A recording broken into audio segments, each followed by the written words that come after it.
Welcome, good evening, to a celebration of generosity and service to Georgetown. Today we celebrate our colleagues who will receive the university's Bicentennial Medal, and also our alumni and friends who are to be inducted into the 1789 Society. Professor Steven Sabat, professor in the Department of Psychology, has been invited to deliver the annual Life of Learning address. And then finally, we will close this convocation with the ceremonial commemoration of the approval of our federal charter on March 1, 1815. Please remain standing, if you will, for the Veni Creator Spiritus and the opening prayer given by Dr. Chandra Manning, Associate Professor in the Department of History.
At this evening's convocation, we celebrate the 20 years of service and of themselves that our colleagues have given to Georgetown. And we also celebrate 200 years of collective endeavor since the university received its charter. These anniversary celebrations invite us to pause and reflect upon our view of time, in which 20 years, to say nothing of 200, can seem interminably long and unbearably slow compared to the instant results that we have grown to expect from others and from ourselves. When I reflect upon our impatient view of time, I think of Pierre Teilhard de Chardin's prayer for trust in the slow work of God, and it's that prayer which inspires this invocation today. Loving Creator, we thank you for the gift of time and its slow work, and for your patience with us when we so often misunderstand, overlook, and try to hurry along the ongoing work of creation, which cannot be rushed. We see time so differently than you do. We catch ourselves packing it too full and then resenting the many demands on it, slipping into that false notion that it was ever ours to begin with. Help us to stop frantically overstuffing it, doling it out in harried portions, and to notice instead how you unfold it before us, moment by moment, full of your love and your grace. As your time unfolds, we thank you in particular for the intermediate stages, those episodes of instability, the periods of failure when we can see nothing. For in those times, you are inviting us into partnership with your slow work. We bridle against the suspense. We resist the anxiety of incompletion. But help us to see in those very things your hand leading each of us, and all of us together without undue haste. Please remind us that we cannot be today what 20 years will make of us one day, any more than Georgetown 200 years ago could have been what grace and circumstances make of it today. Help us to remember that we become who we are in your time, not in spite of the detours and the delays, but through them and because of them.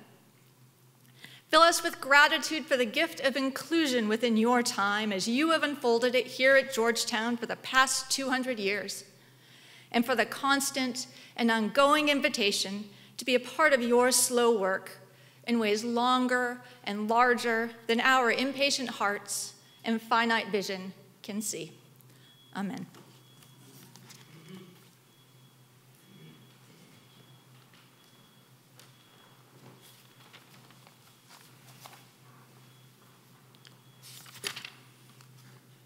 Please be seated.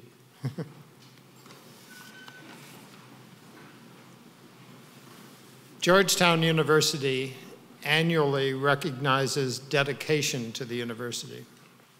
Those faculty members and academic administrators who've served the university for 20 years are honored today by the presentation of the Bicentennial Medal. We extend a special welcome to this year's medal recipients and to their families and friends who've joined them, and to department chairs who've joined the procession today to help us mark this achievement. We also recognize with deep gratitude all the holders of the Bicentennial Medal, a number of whom are seated here today to my right, and are distinguished, if you're careful at looking at them, by the medals they're wearing. Some of our retired colleagues have also joined us for this occasion, and we take special joy in that. Thanks for coming back to the Hilltop. For this occasion, we have produced a film to document the contributions of these honorees to the university. And after we all see the film, William Traynor, Executive Vice President and Dean of the Law Center, will then present the gold and silver medals.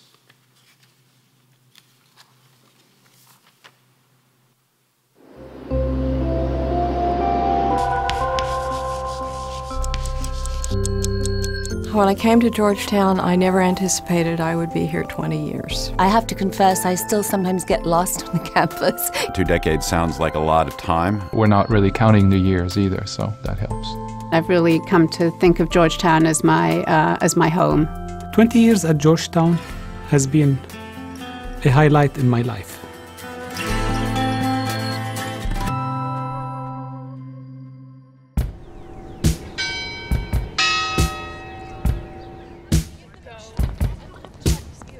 Magical moments are oftentimes the smallest things.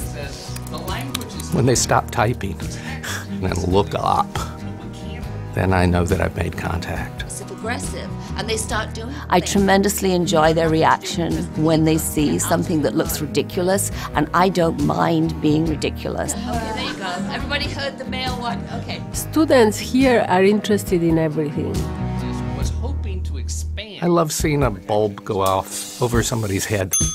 When they've thought of things that I haven't thought of. I'd like to think that I made that happen. Where all of a sudden you realize that something has clicked. Talked about people in those terms. And then I try to be, not to be boring. That's not easy though, I think. There's a plain language interpretation here. I got a letter from a student who had just finished my course saying, "You have ruined my life." I look everywhere and see nothing but problems of interpretation. And I said, yes, I've succeeded. I had one team that presented to the entire board of the Peruvian Stock Exchange. They knocked it out of the park. They were so good. I thought I would never be the same. I've taught many graduate students how to teach, and they're now teaching all over the country. It's like a spider web. My work, goes everywhere through them. Se mettre en avant pour le compte des autres. I don't have any children of my own, but at the same time I feel that I have hundreds of children. If they keep coming back, we must be doing something right.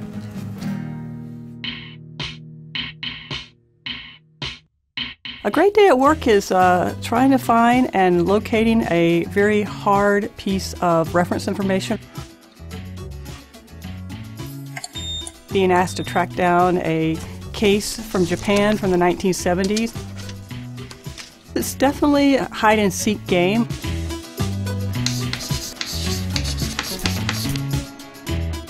Albert Einstein, I think, is famous with saying that the most important tool of a theoretical physicist is the waste paper basket.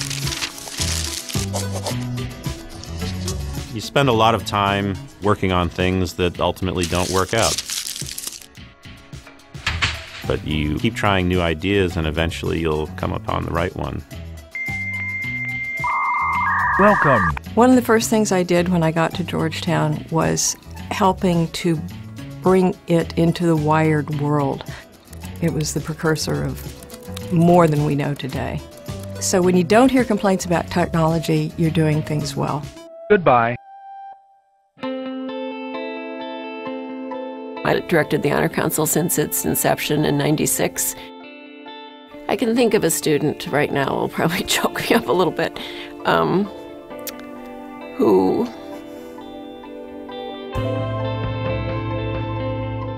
it's not a matter of just catching people, but really catching them to educate them. In 20 years, I've had the privilege of taking care of, in some cases, 3 generations of women in a family with hereditary breast cancer. The youngest generation can feel very empowered by the genetic information and take steps to prevent the development of cancer. I've always felt that I had the freedom to do anything I wanted, teach anything I wanted, write anything I wanted, take my work anywhere. Not everywhere you can do that.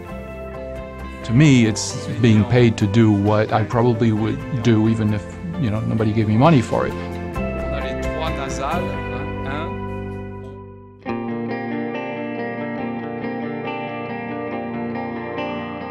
Academia is not a monastic existence. Academia is really about sharing ideas. It's amazingly nice to walk into someone's office and feel that not only you're talking to a colleague, but you're talking to a genuine and real friend. Of cases that showed gain on chromosome number 1. Mm-hmm. That sense of teamwork has been really important and propels us to answer cutting-edge questions in our research. Students go out and imagine themselves as something. I realized that really what education is all about is kind of a beehive, and everybody is contributing to making this delicious honey. If I could go back 20 years and tell my younger self, I would say, do you realize that you are about to embark on your dream career? It's going to be even greater than you think it's going to be. I would say not to panic. Get as much sleep as you can now. And enjoy the ride. I am excited for the future, and my excitement comes in mentoring the next generation. Innovation is not only in research. Innovation can be in teaching, and this is what keeps me going. My job is the best possible job because it's always different and always exciting. And now I'm just trying to plan the next 20.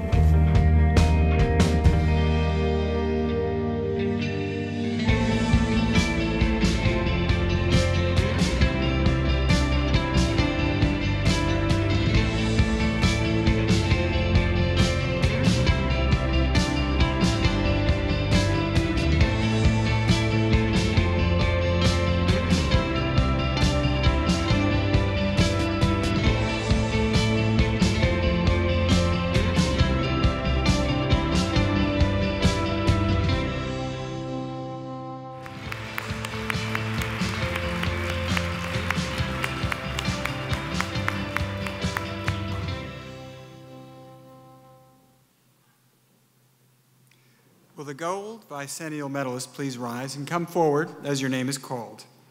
The following individuals are recognized with the gold medal for 20 years of full-time service to the university.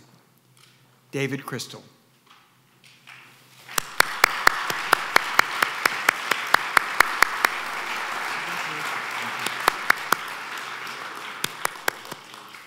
Robert Cumby.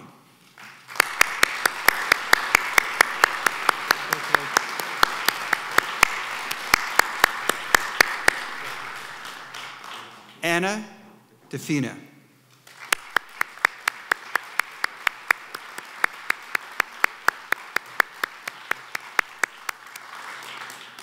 Susan Duggan.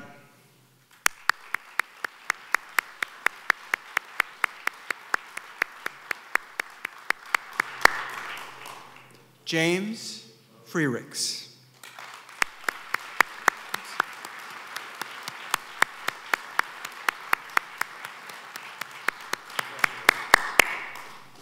Bassem Haddad.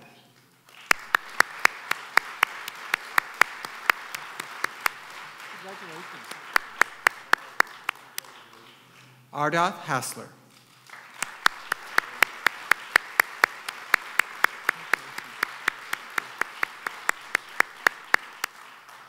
Craig Hoffman.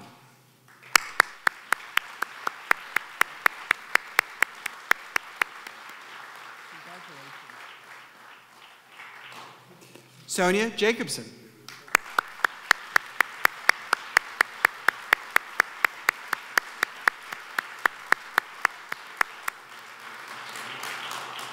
Jacqueline Joncliffe.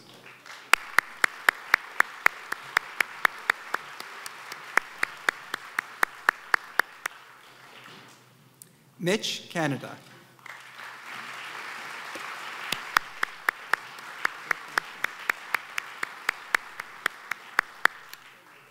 Amy Liu.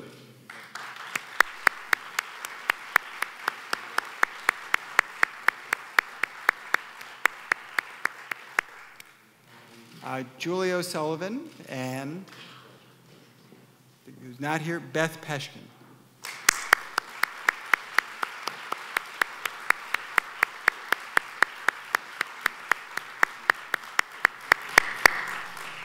Sue Roglin.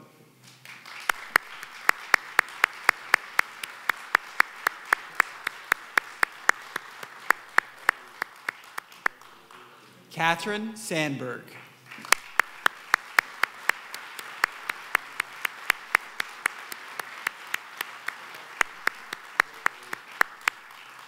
Christina Sands.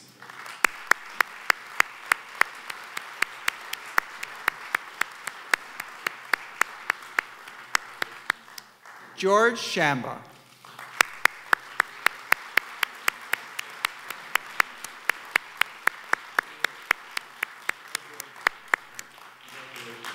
Mabel Shaw.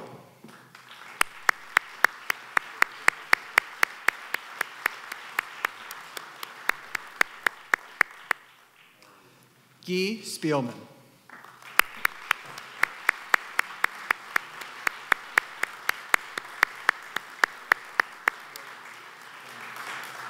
Catherine Temple.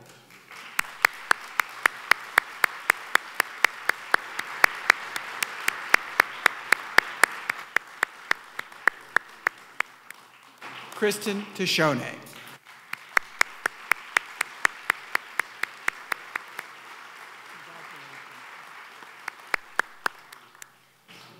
Andrea Tyler.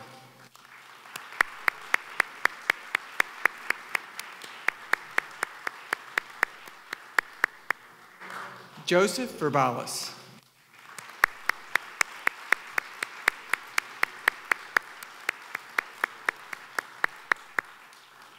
William Welch.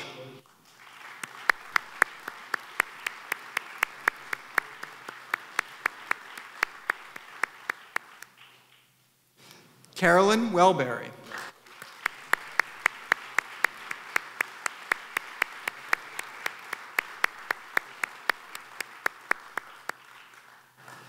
Timothy Westmoreland.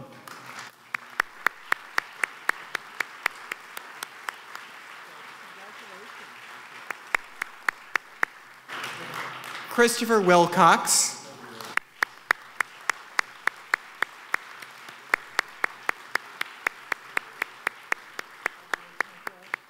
And Xingjiang Zhao.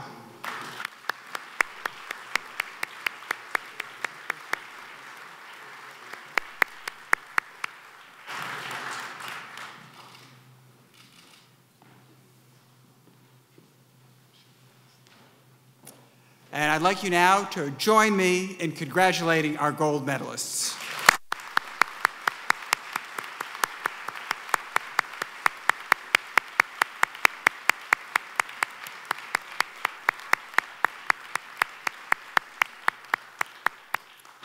And this year, we also recognize several recipients of the Silver Medal for 20 years of part-time service to the university. Will the Silver Bicentennial Medalists please rise and come forward as your name is called? James Bruce.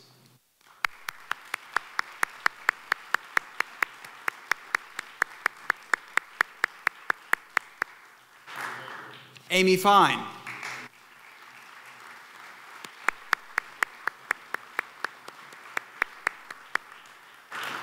Abby Johnson.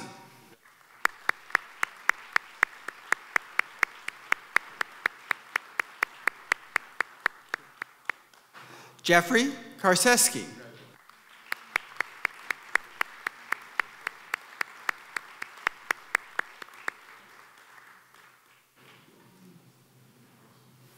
And Lav Steenhausen.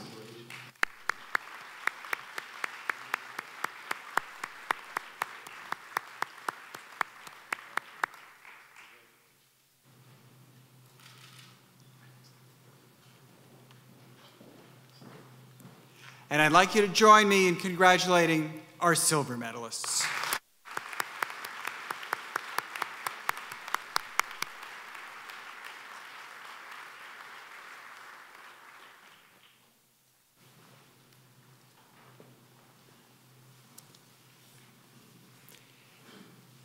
The 1789 Society is Georgetown's most distinguished philanthropic fellowship. Today, we recognize those new members of the Society who've given so generously to support our academic enterprise.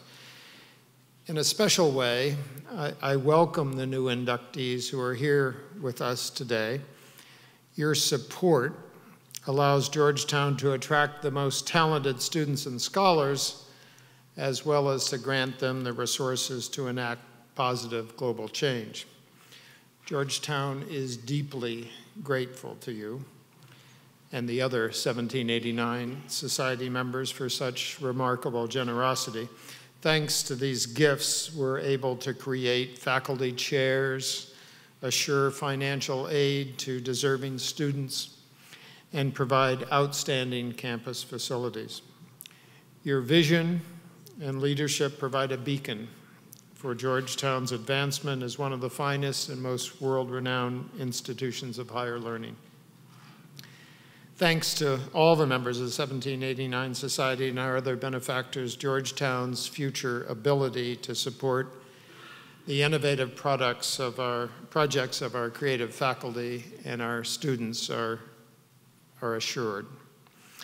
This evening, we salute and induct 17 new members of the 1789 Society, recognizing their notable and generous contributions to Georgetown. The 1789 inductees are already risen out of their seats, and as I call your name, please step forward. First, the Metropolitan Washington chapter of the ARCS Foundation, the ARCS Foundation.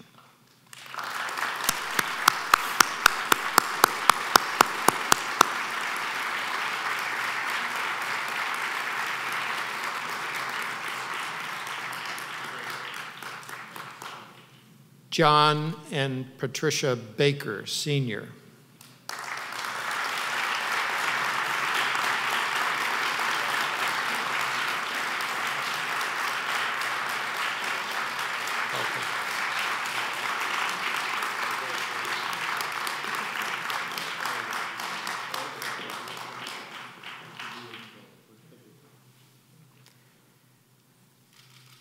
Olga Maria and Alberto Beck.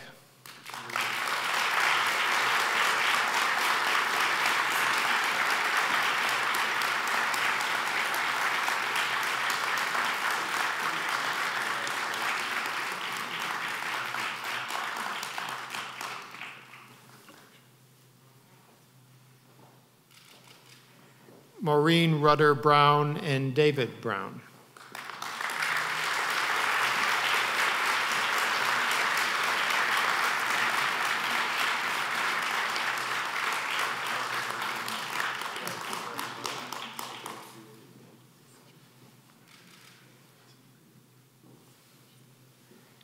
Rolando and Monica Gonzalez Bunster.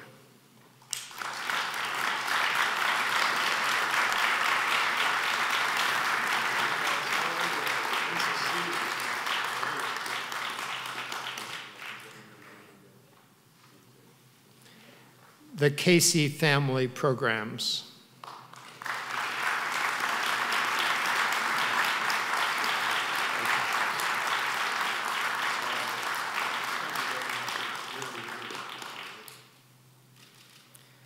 Children to Children Incorporated.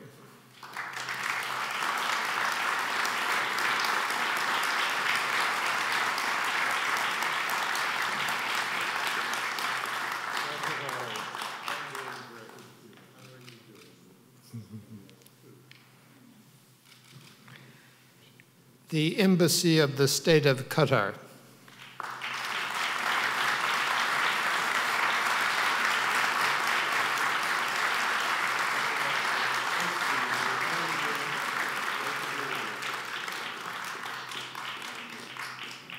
The Fine Family Fund.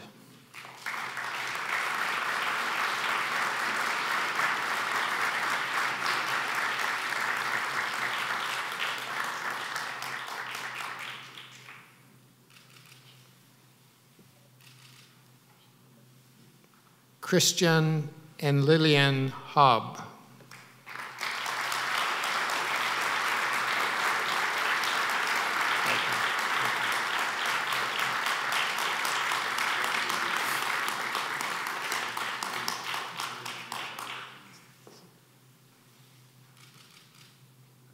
Bill, Richard, and Mary Poland.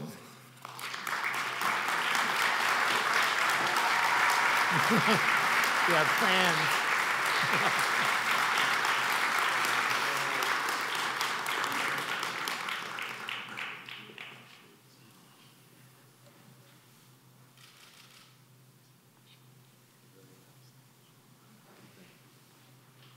Please join me in congratulating all the new members of the 1789 Society.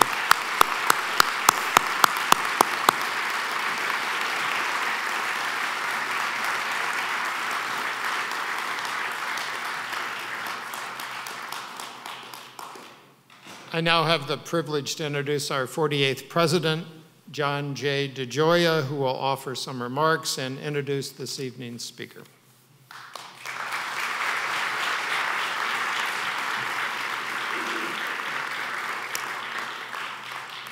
Well, thank you very much, Bob.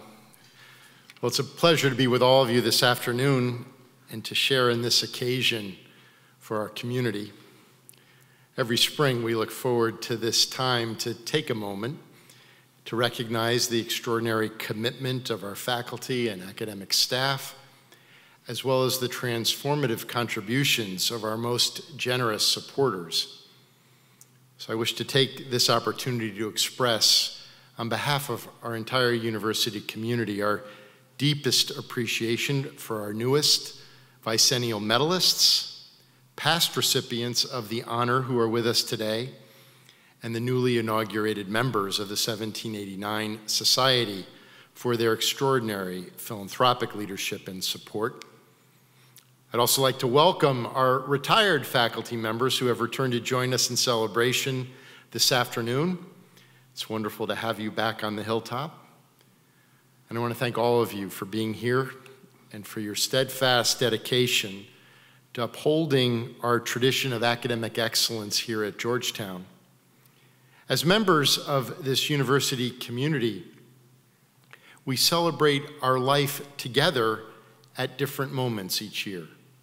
For decades, this particular ceremony has offered us an opportunity to reflect on our shared mission as members of the Academy and to recognize our colleagues who embody and model the values embedded in our mission statement, which we seek to impart to our students, to be reflective, lifelong learners, to be responsible and active participants in civic life, and to live generously in service to others. Recently, in different settings on our campus, you may have heard me offer some reflections in depth about the extraordinary moment in which we in higher education find ourselves. This is a time of challenge, to be sure, but also of excitement, of opportunity, and innovation. And as we're looking toward our future, we are also reaffirming our core mission, seeking to more deeply understand and to articulate the vision and values that characterize the role of higher education in our societies. There is an enduring quality to the university, to our mission. We are heirs to what is perhaps the greatest tradition of learning the world has ever known. We can look back and see the line of history connecting us to our forebears, to the great architects of the tradition and framework within which each of us has devoted our careers and our lives, but to both the life of the mind and to a community of learning. Our own John O'Malley points us toward our origins and reminds us of the unprecedented impact that the innovative concept of the university had and continues to have upon our societies. He wrote, "Perhaps the greatest and most lasting institutional achievement of the Middle Ages was the creation of the university, which in its basic structure and ethos, despite many vicissitudes in 8 centuries, has retained a remarkable identity. The university stimulated, produced, and provided a home for a style of learning that has persisted into the present." Close quote. Then a few hundred years later, Ignatius of Loyola built upon this tradition. When he founded Roman College in 1551, he brought with him a conviction that his model could help make the university the very best of its time. He launched a structured system of higher education that engaged in the work of the formation of its students, cultivating in them habits of mind, and constructing a community of learning and a commitment to serving the world's needs. Since the 16th century, the Jesuit way of education has been implemented, tested, refined across the globe. It's this tradition that we have inherited and refined here at Georgetown since our founding by John Carroll in 1789. It's this tradition that has brought us through the milestones in our history, one of which we celebrate this spring in the 200th anniversary of our federal charter. This charter provided Georgetown with official governmental recognition and authority to grant academic degrees. It also laid the foundation for our community's dedication to a breadth of learning experiences, an openness to all students of merit, and a deep connection to the ideals of a developing nation, and the call for each of us through education to become our very best selves. Provost Groves will share more about the history and impact of this document a little later in our ceremony today. Our tradition, with its roots centuries deep, informs our work today as we engage both the challenges and the extraordinary opportunities of this moment in higher education. It shapes the work of our Designing the Futures of the University Initiative, and it informs the 3 roles of the university that we have affirmed we are committed to protecting as we look forward, as we look toward the future: the formation of our students, the inquiry, the discovery of new knowledge, the scholarship of our faculty, in building and contributing to the common good. And the historical line that we draw from this moment today back to our charter and our founding through the innovations of St. Ignatius in the early days of the university in the Middle Ages, we witness an extraordinary dynamism at work, an interplay between the enduring qualities of the university and its work to adapt to meet the challenges and needs of our societies in each age. Always living, ever deepening this tradition and our place in it requires that we always seek more, that we are never satisfied. This is the impetus that drives new research, promotes excellence in teaching, continues to enliven us in our years here at Georgetown. We remain a place of promise and possibility because each of you in this room continues to strive for and to seek out new opportunities, new levels for service and commitment. This is what we celebrate in this ceremony. As faculty and academic staff, you are at the heart of preserving and advancing this rich identity on behalf of our university, and for that, from the entire university community, we wish to express our deepest appreciation. And I cannot think of a better way to celebrate the achievements made possible by a depth of commitment to this university and to its ethos than by recognizing the remarkable character and career of our dear friend and colleague, Dr. Steven Sabat of the Department of Psychology. He's been a member of our community for nearly 4 decades, a much beloved teacher in our Department of Psychology. He's completed extensive research focusing on the cognitive and social abilities of people with Alzheimer's disease and dementia. Professor Sabat makes it a point to differentiate between the disease and the person who is experiencing the disease. This aspect of retaining selfhood is central to his work and welcomed by laypersons and professionals as a formerly missing piece to the current scholarship on this degenerative brain disease. Professor Sabat's fresh perspective has directly led to advances in the ways in which caregivers and health professionals communicate with and treat women and men who are living with Alzheimer's disease and dementia. He has explored these topics in numerous scholarly articles, and in his book, The Experience of Alzheimer's Disease, Life Through a Tangled Veil, which became a seminal work for professionals involved in the treatment of persons with Alzheimer's disease. Praising the importance of Professor Sabat's work, the renowned neurologist Oliver Sacks has stated, quote, "Almost everything written about Alzheimer's disease and its victims describes the condition, their condition from outside in terms of deficit and loss. Steve Sabat's The Experience of Alzheimer's Disease is quite different.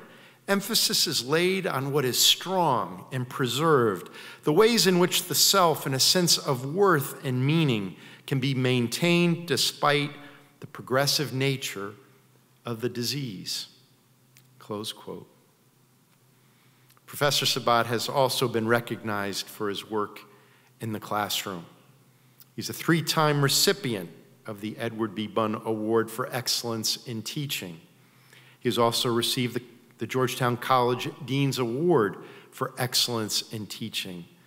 His students repeatedly describe his classes as, quote, life-changing and as a defining element of their Georgetown experience. My wife, Teresa, had the opportunity to study with Professor Sabat when she was an undergraduate, and she will tell you all the story that among her cohort, they would all come to his last lecture every semester, even though they weren't in the class anymore, just to hear the last lecture that he offered in his intro general psychology course. Professor Sabat represents the very best of our community. His scholarship and his commitment to his students reflect a principle that is deeply embedded in our Jesuit tradition, cura personalis, the care for each person that we come into contact with. We interpret this as an approach that encourages us to recognize and nurture the unique talents, contributions, and circumstances of each member of our community, Professor Sabat lives this principle in every aspect of his work, from his research that transforms the way we treat women and men living with Alzheimer's disease, to the respect and care that he shows for each of his students, to his sensitivity and generosity when sharing expertise and guidance directly with caregivers and every day in White Gravener.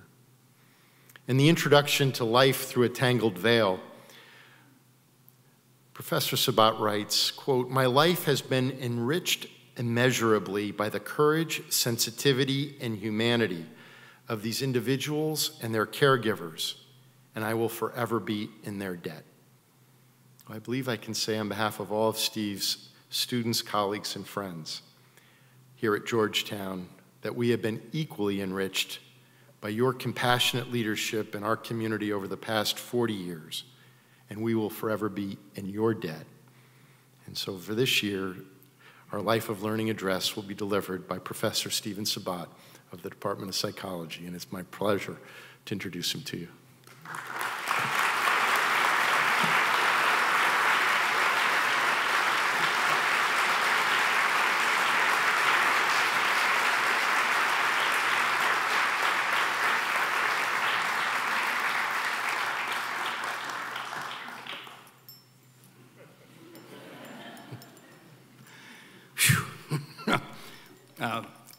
Thank you, Jack, Dr. DeGioia, Dean DeGioia, President DeGioia. I appreciate your kind words deeply, and that's an understatement. I have referred to you in ways that reflect the many contexts in which we have worked together and known one another these many decades. No matter the context, we have been and always will be friends who share a deep and abiding love of the spirit of Georgetown. I congratulate the bicentennialists. 20 years ago, I received my bicentennial medal. My second 20 years here feel like a fleeting moment, so fasten your seatbelts, colleagues, and know that life grows ever sweeter. I would like to express my gratitude to the 1789 inductees for their support of Georgetown. Your love, respect, and dedication are essential to the well-being of this house, as Father Tim Healy called it, and I applaud your generosity wholeheartedly. Last December, I received, or November, I don't remember exactly when it was, but I received an email message asking if I could meet with President DeGioia. There was no explanation. So I'm being called to the principal's office for reasons unknown. Uh-oh, what have I done now? The day and time arrived, and you asked me to do you a favor by giving this year's Life of Learning commentary at the Spring Faculty Convocation. I was stunned, deeply honored, stunned some more, and without hesitation, I agreed. I was actually stupefied. I sat there and nodded. Yeah, sure, right. Sure, I'll do you a favor. And then I realized the magnitude of what I agreed to do and that there was no graceful way out. My dreams since then have been riddled with visions of this moment and my related trepidation. I'll tell you about one of them. I was standing here wearing a shirt, a tie, and a traditional Jewish prayer shawl. Doesn't take Freud to figure out that this is representative of the need for supplication, that somehow I might do something worthy of this occasion. Well, the time has come, the walrus said. So what about this life of learning, my life of learning? What has it been about, and how has Georgetown figured so prominently in my having lived it thus far? Much of it surely involves teachers, teaching, and research. Part one is between grade school and coming to Georgetown. What was I learning? Well, of course, I was studying the curricular subjects, but more to the present point, I was studying how my teachers were teaching. Seriously, I was a kid, and I was sitting in a classroom, and I'm learning, watching what they're doing, but I'm also paying attention to them and watching what they were doing, you know, how they wrote on the chalkboard, and all of that, those little things. I was continually observing my teachers' ways of going about their craft. The bad ones were bad for obvious reasons. They didn't speak to us, they spoke at us. Or they spoke at the wall or the window or the ceiling. I mean, I would sit there saying, there must be something really interesting up there. And there was no eye contact. They weren't paying attention. They were, you know. They couldn't control classrooms of children or later of raging hormone cases. My 7th grade science teacher would slam a 2x4 piece of wood on one of the front desks at which I was sitting and shout, "Quiet down," to get our attention. The great ones who spoke to us never raised their voices. They engaged us, demanded excellence from us as they demanded excellence from themselves. The great teachers made me stretch beyond my present abilities, never gave me a grade I did not earn, and never gave me a test that was a turkey. If my work merited a C or an F, that's what a great teacher gave me, out of sheer honesty and integrity. Gerald P. Dowd, a great teacher, told me in 9th grade, genius is 1% inspiration and 99% perspiration. I'd never heard of that before. And he said, ad astra per aspera. I didn't realize that was the state motto of Kansas, but there you go. To the stars through difficulties is what it means. He wanted me to realize that hard work and moving with grace through difficulties to great heights were of immeasurable value. Rosemary Fleming, my 7th grade history teacher, used her voice to emphasize an idea. I can still hear her talking about the War of 1812 and telling us that commentators at the time called it Mr. Madison's War, referring to James Madison, the president at the time. Lucille DiBiase, my 9th grade science teacher, required that we support every statement we made with evidence and logical reasoning, and also taught us, very importantly, to keep the question mark. Keep the question mark. That we should never accept given truths without challenging them first. Etta H. Markowitz, my 4th grade teacher, asked us to behave like college students and enjoy the freedom of engaging in small group discussions. And she taught us, good, better, best. Never let it rest until your good is better and your better is best. It worked. Not on me, but on many people. I'm still trying to make my better best. But anyway, Richard Kay, my 10th grade history teacher, engaged our critical capacities and asked us to consider how our own honor might be judged years hence. One late afternoon after Mr. Kay's class, while standing in the kitchen with my mother, she was preparing dinner, I said out loud, and I think I heard it when she heard it. In other words, I mean, it wasn't like a thought kicking around in my head, and then I said it. I just said it, and I said, oh, I heard myself just say that, and my mother did too. And I said, I think I was cut out to be a teacher. I never thought that thought again until I was a college senior. At age 26, having taught college courses already, I began teaching at Georgetown and resumed learning actively about teaching, knowing that I had much room to grow. I sought out those known as the best professors on campus, sat in on their classes, observed them, learned from them. There was Dorothy Brown in the history department, who demonstrated how to lecture to and inform and enlighten students in a gentle, compelling, witty, self-effacing, and demanding way. There was Michael Foley in that same history department, for whom there is a memorial tree in Red Square, who was exceptionally engaging and enthusiastic about his subject and about the craft of teaching. He encouraged me generously. He didn't have to, but he saw something in me, and he reached and he inspired me. There was Tom Beecham in the philosophy department. I sat in on his ethics and biomedicine course and learned a ton about organizing and presenting a lecture. In one lecture, he convinced me to change my view about a particular issue.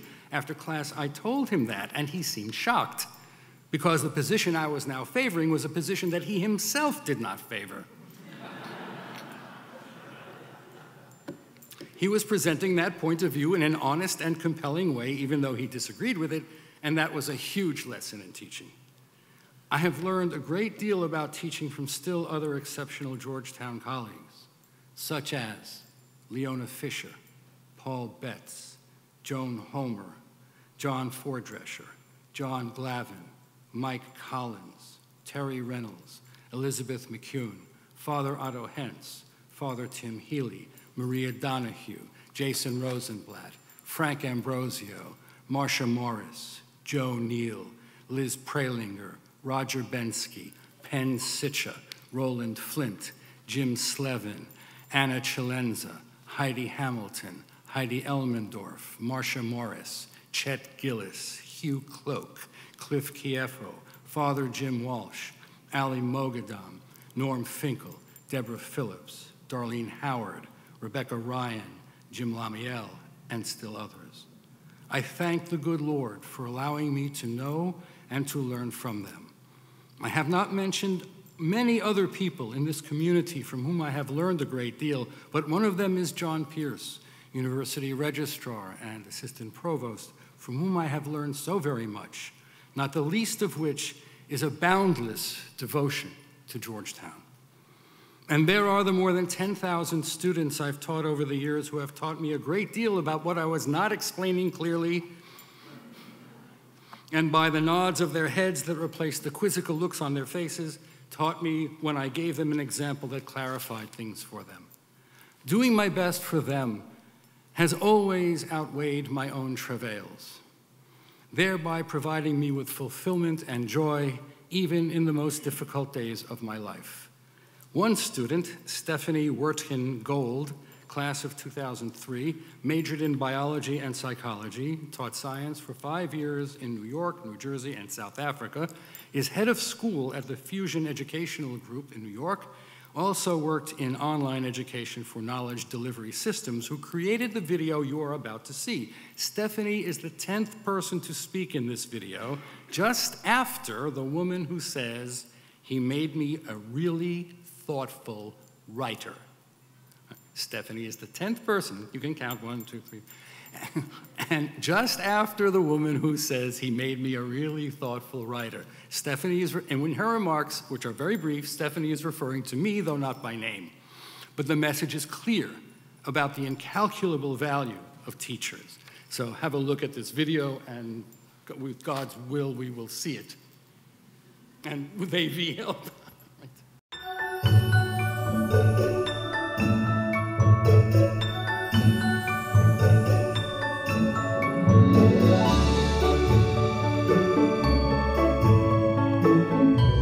My life completely changed 5th grade on, and if it wasn't for her, I wouldn't be who I am today. With your encouragement, I'm at the point in my life where I achieved my dreams.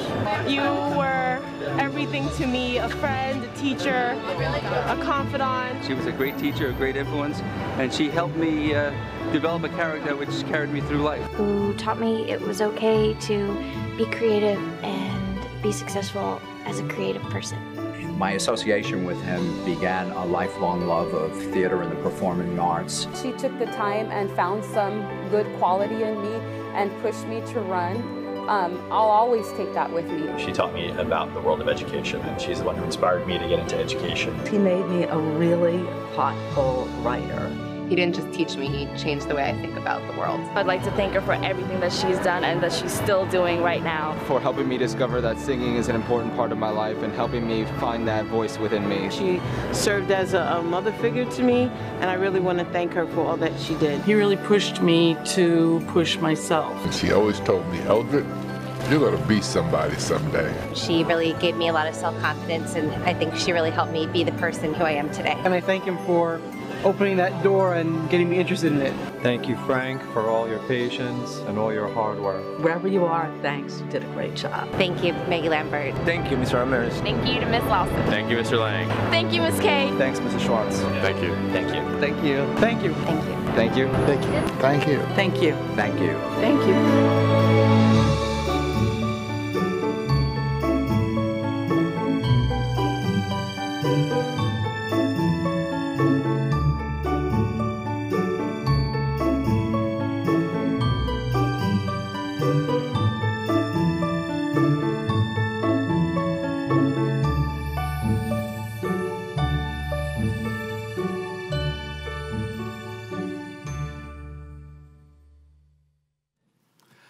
And so, part one of my life of learning was and is about learning to teach, keeping ever present in my thoughts Henry Adams's words, "A teacher affects eternity.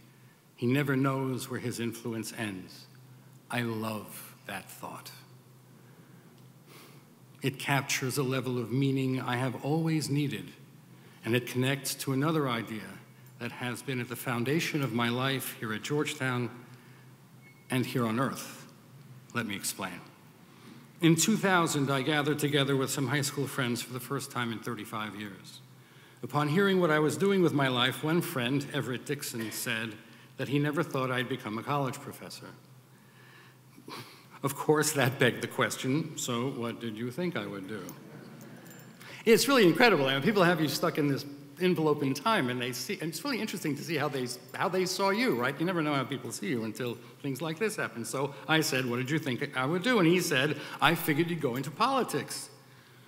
Now, that was really getting my curiosity, because that's one arena in which I would never, ever enter, being that I am so terrible at whatever it is that's involved in that domain. So I asked him why, and he said, well, you always wanted to change the world. I smiled and said, that's true, and I still do. And that is why I became a college professor. One way to change the world for the better is through teaching. Each of those thousands of people I've encountered in the classroom and elsewhere on campus still encounter other thousands, and they still others, and so on. The ripple effects are endless. Henry Adams was correct, and I believe in the power of one, and one, and one, and one. There is another part of my life of learning that began when I was a child, but emerged only fully after I came to Georgetown, and that has been the focus of my research for the past 34 years, people with Alzheimer's disease, and how to improve their lives and the lives of their loved ones in non-pharmacological ways. This work essentially began when I was 10 years old and experienced the death of a loved one for the first time. For 3 years, my Aunt Helen struggled with the effects of brain damage, perhaps due to a small stroke, but then progressively worsened and ended with her death at the age of 44. I grew up with her, learned from her, loved her deeply as she loved me.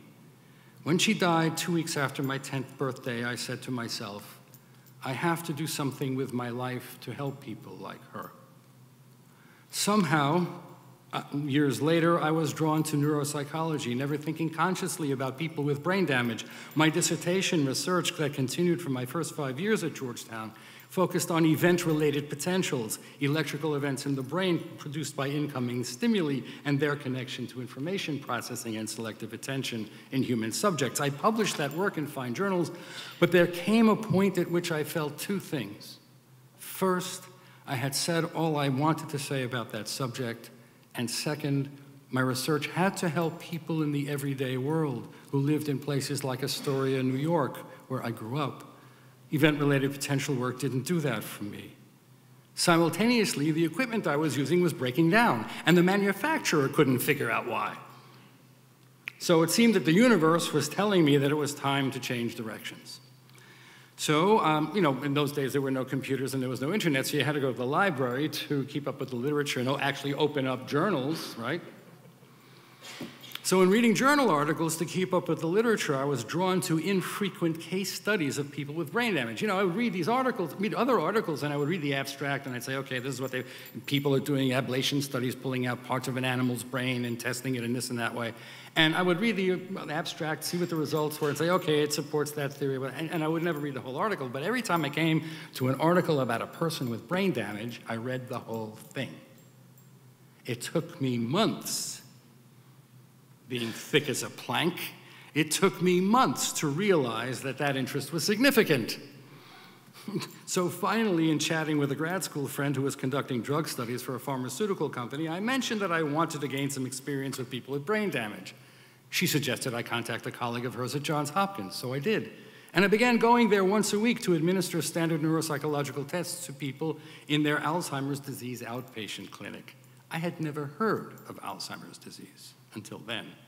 This was academic year 1980-81, and I was about to change my research focus at the start of my 6th year at Georgetown.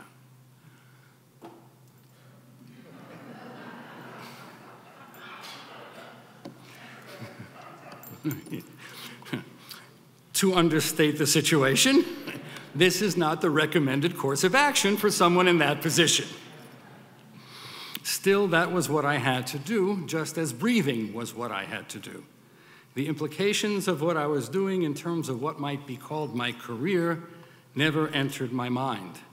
I thought and think of what I do as a vocation, as a calling, and I was following my calling. I did say I was thick as a plank. One person whom I tested at Hopkins was a lovely grandmother diagnosed with probable Alzheimer's. We had a very warm exchange during the hours of testing. The last item on the last test required that she write a sentence about anything she wished.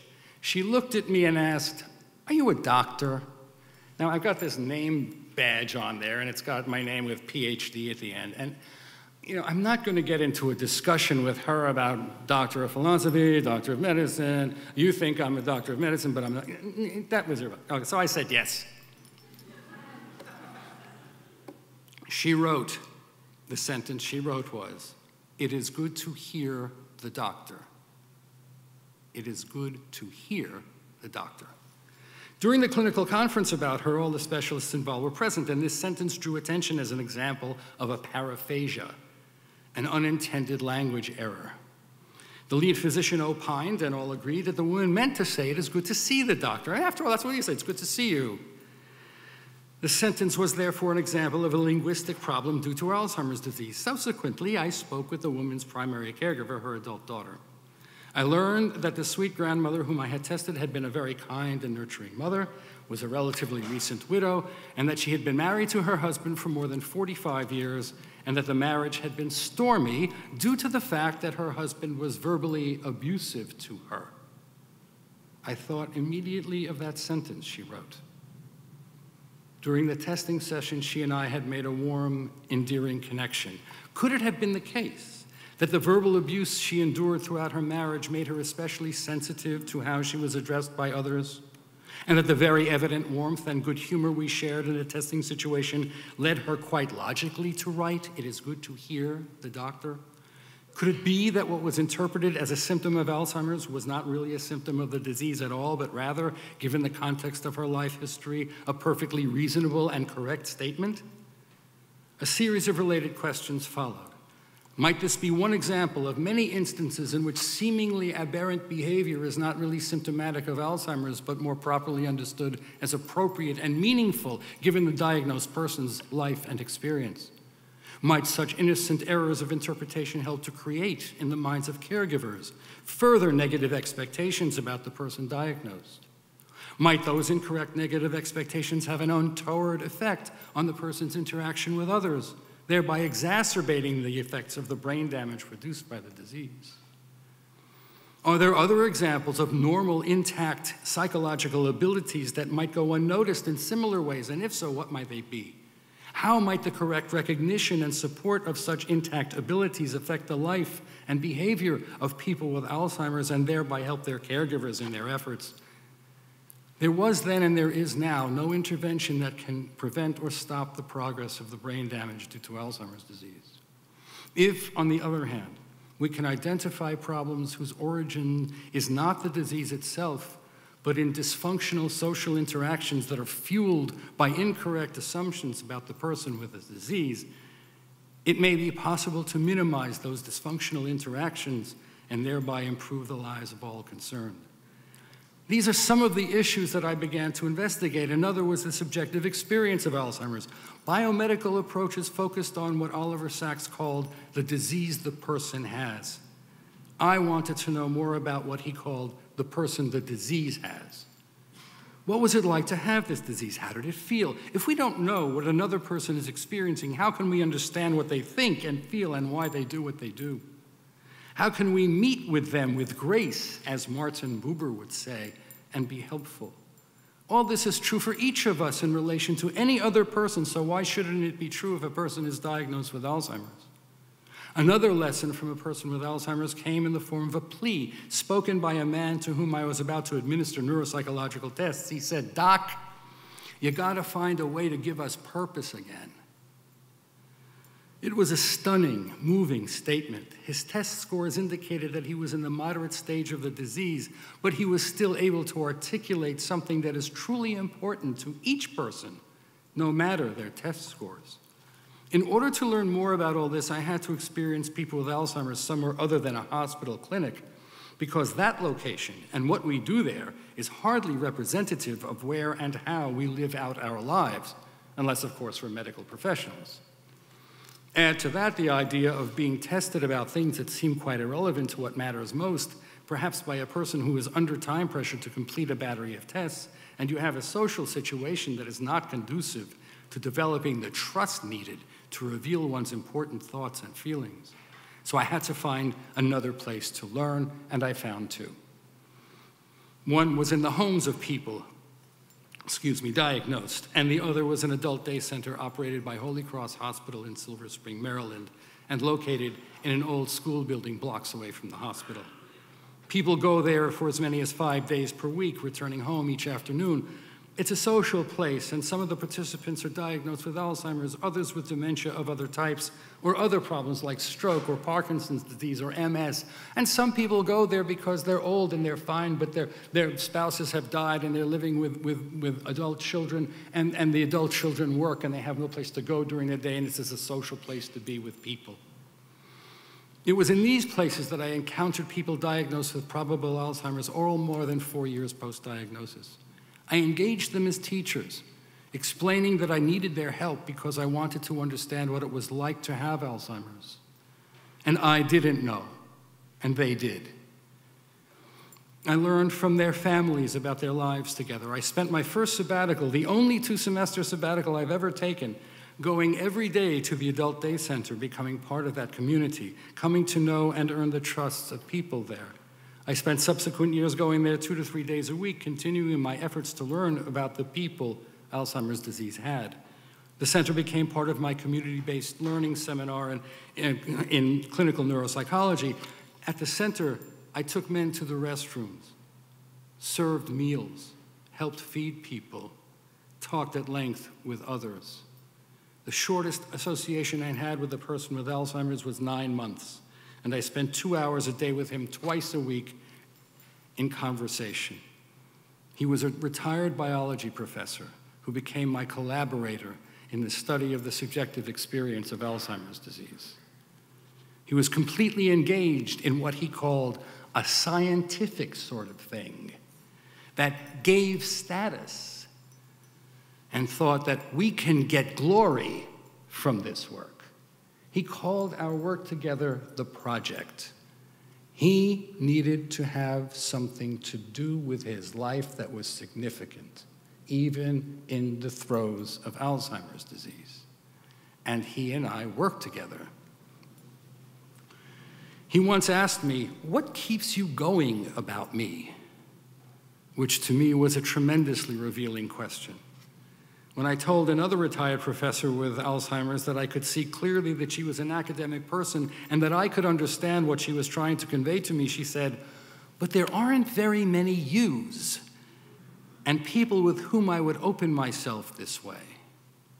They and other people with Alzheimer's taught me over the past 34 years that even though they may have significant difficulties in recalling recent events, focusing their attention for significant amounts of time without wavering, finding the words they seek to use, speaking in syntactically correct ways, they are still able to discern and seek out meaning in the world, able to preserve their self-respect, avoid humiliation, that they can evaluate social situations accurately, seek to maintain and develop themselves, make new friends, show concern for the welfare of others, maintain proper pride, communicate what's important to them, all the while struggling with what the legendary neuropsychologist A.R. Luria called the tenacity of the damned.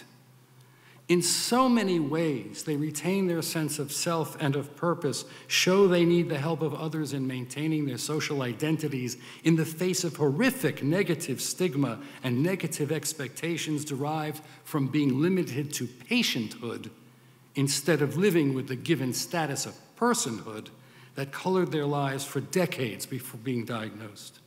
They taught me that they were very much alive, but in desperate need of the help of others to show all they had to give. Indeed, many people with Alzheimer's disease in the moderate to severe stages are still very much the women and men for others that they had been in the past. All they need is the facilitative support and patience of another person to demonstrate that admirable quality. People with Alzheimer's disease demonstrated to me the deep truth in Jackie Robinson's words, "A life is not important except in the impact it has on other lives." Robinson, one of the extraordinary boys of summer on the Brooklyn Dodgers baseball team, and Henry Adams, John Quincy Adams' grandson, who died less than a year before Robinson was born, both recognized the deeply consequential meaning, incalculable by any metrics, that one human life can have in relation to another. In their interactions with others, people with Alzheimer's have demonstrated that this is clearly true if only they're given the opportunity and the help they require. I have been blessed by their trust and the example of their courage. There is yet another blessing that I have merely alluded to thus far, and that's the blessing of the spirit of Georgetown. When the president asked me to speak on this occasion, we talked for a time. He was gracious in saying that when he asks students who has been important in their lives and development at Georgetown, they always mention my name. He went on to say that I had been way ahead of the curve regarding the intact abilities of people with Alzheimer's, and I was gratified by that observation and said that it was a lonely existence for quite some time, for colleagues in the field were not yet exploring that perspective, but that has now changed tremendously for the better, and there's still room to grow, but it's really changing. And then I said, Georgetown let me be, meaning that Georgetown allowed me to follow my curiosity, to sail on a course of inquiry that was uncertain and uncharted and without any formal hypothesis to be tested. This was not at all the way the professional game was supposed to be played. Just the same, Georgetown blessed me with her confidence and a tenured position, and the fruits of that confidence continue to blossom in and out of the classroom. Recently, I had dinner with Erin Collins, who graduated 2 years ago. Her mother, Kate, also a former student of mine, is on the Board of Governors. I don't know how this happens, but it does. Mark my words, bicentennialists. Erin is the 4th generation of Georgetown alumni in her family. As we conversed, she said, and I wrote down on a napkin, gratitude is an underappreciated word. It can be transformative. She was and is stunningly correct. I am deeply grateful for having been able to live an examined life of learning, and with the Lord's blessing, I will be happy to be grateful for discovering new and, no, let me turn the page. New and oh yeah, that's what it says. New meaningful horizons in the years ahead. In the end, my life of learning has been mostly about love. Loving my students and working to enrich their lives, and loving people with Alzheimer's disease and working to enrich theirs. Professor Maurice Schwartz, dying with ALS, quoted someone named Levine who said, "Love is the only rational act." My life of loving to learn and sharing the fruits thereof with others has shown me that there is wisdom in that idea, and that has been the greatest gift. In closing, I stand before you, my cherished community, having been blessed in more ways than anyone could reasonably ask, grateful to you for your good company, grateful to Georgetown for her enduring spirit, and grateful to the good Lord for giving me life and health and the opportunity to do good wherever I could, however I might. Thank you, thank you, thank you for your kind and most generous attention.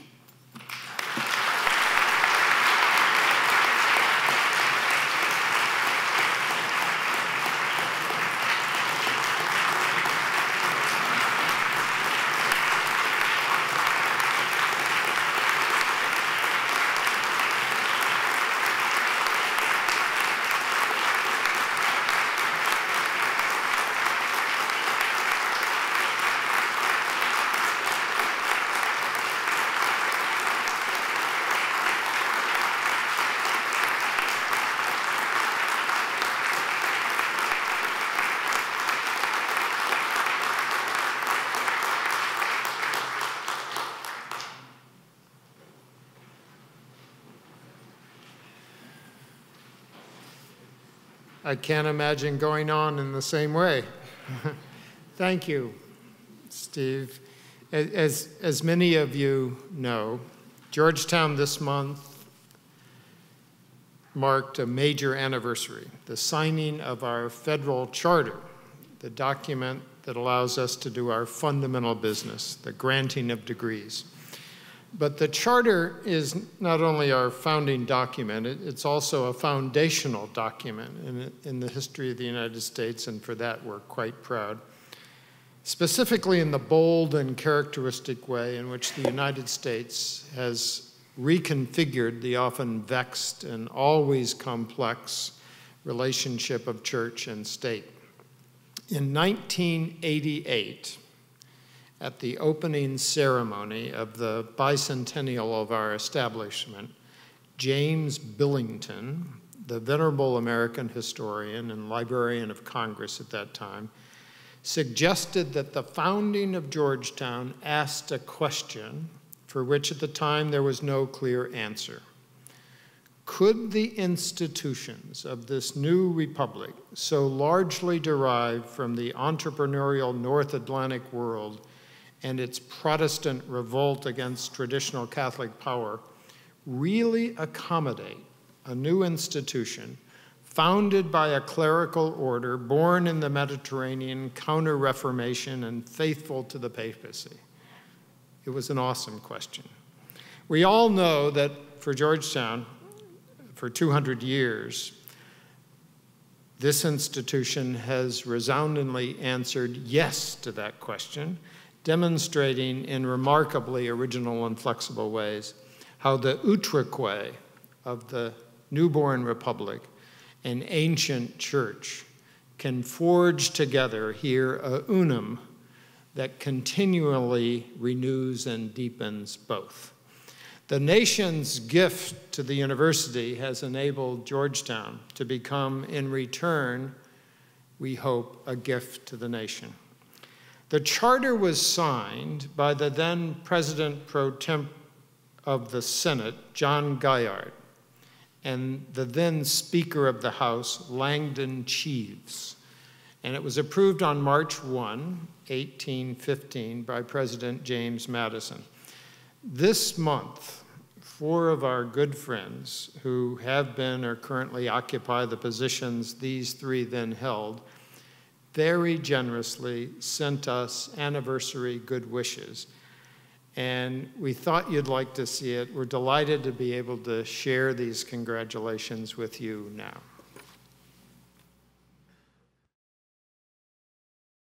Good afternoon. I'm Patrick Leahy, a proud alumnus of the Georgetown University Law Center. So it's a pleasure to have this opportunity to congratulate the university on the bicentennial of its federal charter. I recently joined with former classmates. We are celebrating my own connection to Georgetown at a reunion of my Georgetown Law Center class. Georgetown and Washington both brought me here, and I was reminded, as I have been so many times, that the emphasis the Georgetown University system places on public service and social justice has a lasting impact on its students and on the nation, and actually on the wider world. So I joined with generations of graduates in marking this important milestone. Today, we celebrate Georgetown University's many accomplishments throughout the years. Congratulations to the university has meant so much in our lives and the lives of others.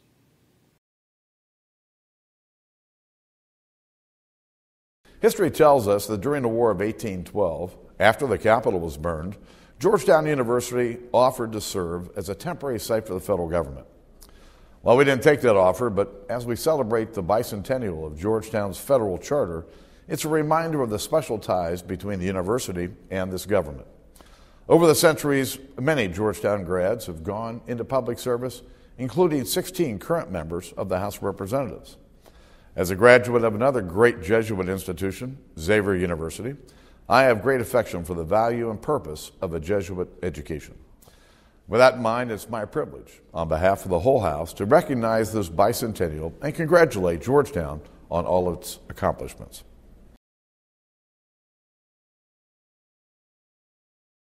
Hello, Georgetown.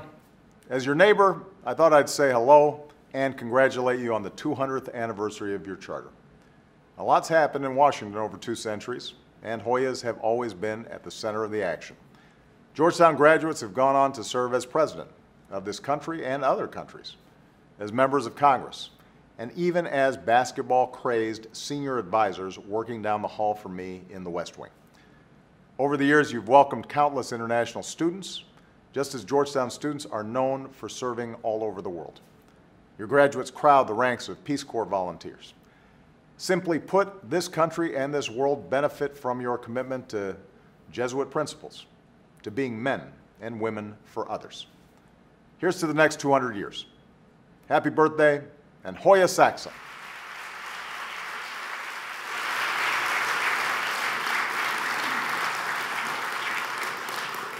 With that as an introduction, it is fitting to conclude these exercises as we usually begin our academic ceremonies by inviting our own famous Secretary of the University, Mr. Edward Quinn, to read the charter.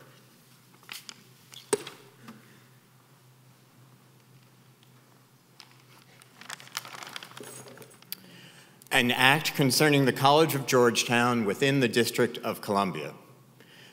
Be it enacted by the Senate and House of Representatives of the United States of America in Congress assembled, that it shall and may be lawful for such persons as now are, or from time to time may be, the President and Directors of the College of Georgetown within the District of Columbia, to admit any of the students belonging to said college or other persons meriting academical honors to any degree in the faculties, arts, sciences, and liberal professions to which persons are usually admitted in other colleges and universities of the United States, and to issue in an appropriate form the diplomas or certificates which may be requisite to testify to the admission of such degree. Signed, Langdon Chivas, Speaker of the House of Representatives, John Gaillard, President pro tempore of the Senate.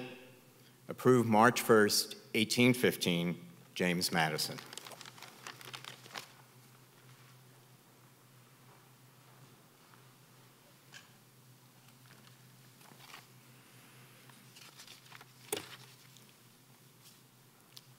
Now I invite you to stand for the singing of the alma mater, which will be led by the concert choir. The words and the music are printed on the back of the programs to aid the small few of you who may need a reminder. Following the alma mater, remain standing, if you will, for the benediction, which will be offered by the Reverend Patrick Conroy of the Society of Jesus, the 60th chaplain of the United States House of Representatives. He is the second Catholic priest and the first Jesuit to serve in that role. We are delighted to welcome Father Pat back to the Hill, from one hill to a hilltop, where he served from 1990 to 94, and again from 97 to 2003 as chaplain and director of ESCAPE, the undergraduate retreat program.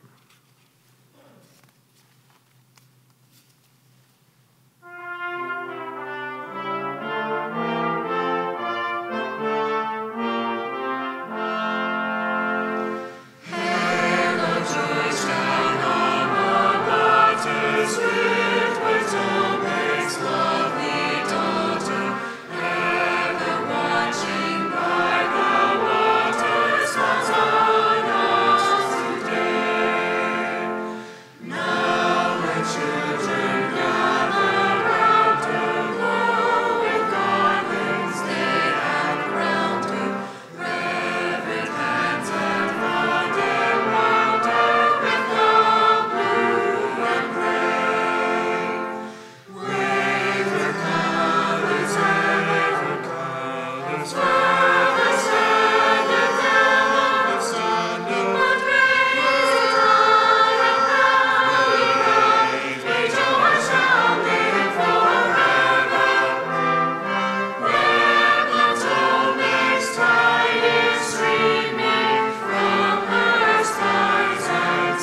Let us pray. We give you thanks, Almighty God, for this gathering and for the opportunity to remember your great blessings upon Georgetown University. In a young nation characterized by colonial anti-Catholic laws and energies, the need of a safe refuge for the education of young Catholics was apparent to the nascent church on this soil. We thank you for the wisdom granted our founding fathers, who, despite those energies, rose above their religious prejudices to recognize before its realization the importance of universal religious freedom. For these 200 years, Georgetown has been granting degrees empowered by the Congress of the United States and ratified by the President. It was one of those founders, James Madison, who signed the original Georgetown Charter. Bless now, and for many years to come, Georgetown's commitment to excellent education, where the church encounters the world in all its glory, and men and women of goodwill become men and women for others. Amen.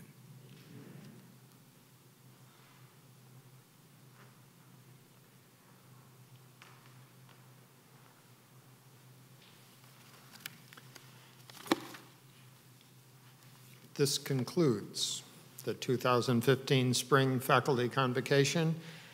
In the name of those honored here today in the university, I wish to thank you for your presence. I also want to thank the concert choir for their gift of song today. Thank you.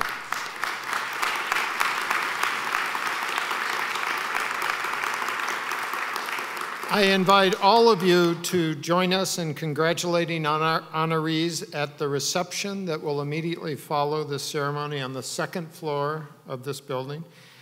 We invite you to take a few minutes to visit the President's rooms, which are open this evening. Coffee and dessert will be available in the Philodemic room next door to the President's office.